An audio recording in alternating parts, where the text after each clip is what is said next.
Tense यानी कि काल। काल कितने टाइप के होते हैं? 3 टाइप के। वर्तमान काल, भूतकाल और भविष्य काल। Present, past and future.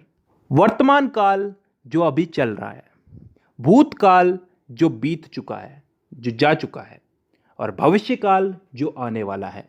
इन 3 कालों के अलावा भी कोई काल होता है क्या? नहीं होता ना। तो चलो आगे। अब वर्तमान काल यानी कि प्रेजेंट टेंस, भूतकाल यानी कि पास्ट टेंस और भविष्य काल यानी कि फ्यूचर टेंस, इन तीनों को 4-4 हिस्सों में बांटा गया है। और अच्छी बात यह है कि ये 4 भाग कुछ इस तरह से बांटे गए हैं कि आसानी से याद हो जाए, ज़्यादा कुछ समझने की ज़रूरत नहीं है। बस नाम का फ़र्क है, वो आगे समझ में आएगा। अगर एक चीज़ समझ में आ गई तो बाकी चीज़ें भी समझ में आ जाएगी धीरे धीरे। अब ये 4 भाग कौन से हैं जिनमें इनको बांटा गया है? इन तीनों को 4-4 भागों में बांटा गया, 4×3=12। तो अब ये 4 भाग कौन से हैं समझते हैं। पहला भाग है इंडेफिनेट। अब इंडेफिनेट को हम हिंदी में बोलते हैं कोई काम तय ना होना, अनिश्चित। इसमें ऐसे वाक्य आते हैं जिनका समय निर्धारित नहीं होता, यानी कि वो कब शुरू हुए और कब खत्म होंगे। जैसे मैं फुटबॉल खेलता हूं, आई प्ले फुटबॉल। कब से खेलता हूं, कब तक खेलूंगा, पता नहीं। मैं हिंदी बोलता हूं, कब से बोलता हूं, कब तक बोलूंगा, पता नहीं। I speak Hindi. मतलब ऐसे वाक्यों में हमको समय का पता नहीं है, यानी कि डिफाइन नहीं है समय यहां पे, और तभी हम इसको बोलते हैं इंडेफिनेट टेंस। अब चलते हैं दूसरे भाग की तरफ, कंटिन्यूस टेंस। कंटिन्यूस को हम हिंदी में बोलते हैं चलते रहना, जारी रहना कोई काम। इस भाग के अंदर भी हमें काम कब शुरू हुआ, कब खत्म होगा इसका मालूम नहीं, लेकिन इसमें काम चल रहा है इतना हमें मालूम है। जैसे उदाहरण के लिए, मैं फुटबॉल खेल रहा हूं, आई एम प्लेइंग फुटबॉल।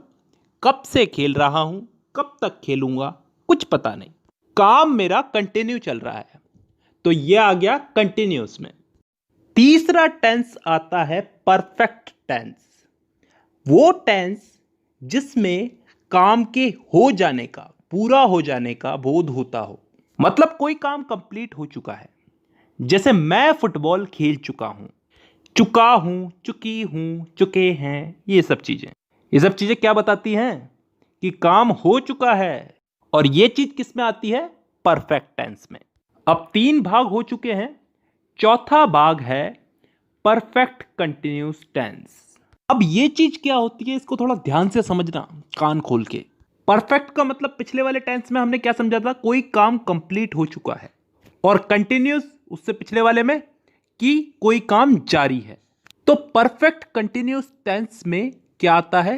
कोई काम हो भी चुका है और फिलहाल जारी भी है। ढंग से बोलूं तो कोई काम किसी समय से प्रारंभ होकर प्रतिदिन अंशतः पूर्ण होकर आने वाले समय में भी जारी रहेगा।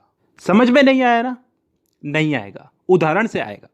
मैं सुबह से फुटबॉल खेल रहा हूं। सुबह से, किसी समय से खेल रहा हूं, सुबह से खेल रहा हूं। कंटिन्यू है, अभी भी खेल रहा हूं, और फिलहाल अभी खेल रहा हूं तो आगे भी खेलूंगा।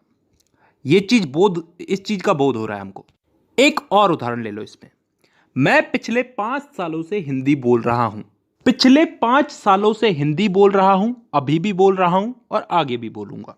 तो ऐसे वाक्य किस टेंस में आते हैं? परफेक्ट कंटिन्यूअस टेंस में। तो दोस्तों यहां पे हम लोगों ने चारों भाग समझ लिए। एक बार वापस रिपीट कर देता हूं। Indefinite tense, continuous tense, perfect tense, perfect continuous tense. Indefinite में वो वाक्य आते हैं जिनका टाइम डिफाइन नहीं होता, निश्चित नहीं होता, कब शुरू हुए, कब खत्म होंगे। कंटिन्यूअस टेंस में वो वाक्य आते हैं जिनमें काम चल रहा है, जारी है, कंटिन्यू है। इसमें भी काम कब चालू हुआ, कब खत्म होगा, इसका हमें पता नहीं है। परफेक्ट टेंस में वो वाक्य आते हैं जिनमें काम पूरा हो चुका है, खत्म हो चुका है। और लास्ट है परफेक्ट कंटिन्यूअस टेंस, जिसमें कोई काम किसी समय से शुरू हुआ, पूर्ण हो चुका है और आगे आने वाले समय में जारी रहने का बोध होता है। आई होप यहां तक क्लियर है। ठीक है, अब दोस्तों इस टेंस के इन्हीं चारों भागों को हम लोग इन तीनों काल में फिट करेंगे, प्रेजेंट, पास्ट और फ्यूचर। वर्तमान, भूत और भविष्य, इन तीनों में इन चारों टेंसेस को हम लोग फिट करेंगे। करना कुछ नहीं है, बस नाम उठा करके आगे रख देना है। जैसे प्रेजेंट का present indefinite, present continuous, present perfect, present perfect continuous. Past का past indefinite, past continuous, past perfect और पास्ट परफेक्ट कंटिन्यूस। फ्यूचर का future indefinite, future continuous, future perfect और फ्यूचर परफेक्ट कंटिन्यूस। तो टोटल कितने भाग हो गए? एक एक के अगर चार चार हुए तो तीनों के हो गए चार, चार या 12। अब इन 12 भागों को मैं अगली वीडियो में समझाऊंगा। फिलहाल के लिए बहुत है, क्योंकि ज्यादा पढ़ाऊंगा तो तुम्हारा भी दिमाग खराब होगा और मेरा भी। चलिए, तो आज के लिए बेसिक ही बहुत है। तो आज की वीडियो में बस इतना ही। अब मुलाकात होगी आपसे अगली वीडियो में, तब तक के लिए धन्यवाद।